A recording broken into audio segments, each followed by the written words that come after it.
পেঁয়াজ দিয়ে মুড়ি ঘন্ট খুব একটা সচরাচর কেউ রান্না করে না, তো আমি করি। খুবই ভালো লাগে খেতে, তোমরাও করে দেখো। ওই ফোড়নের মধ্যে শুকনো লঙ্কা, তেজপাতা, অল্প একটু জিরে দিয়ে তারপরে পেঁয়াজটা দিয়ে দিতে হবে।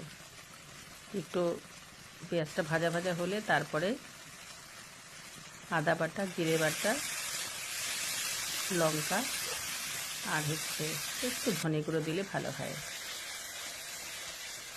মশলা কষিয়ে নিয়ে তারপরে ভেজে রাখা গোবিন্দভোগ চাল, আলু, মাছের মাথা সব একসঙ্গে দিয়ে একটু কষিয়ে নিয়ে অল্প করে ঝোল দিয়ে দিতে হবে।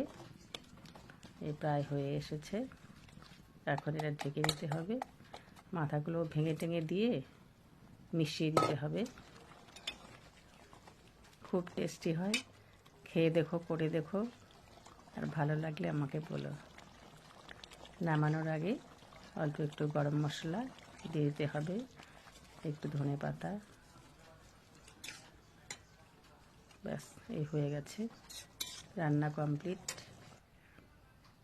কেমন লাগলো জানিও।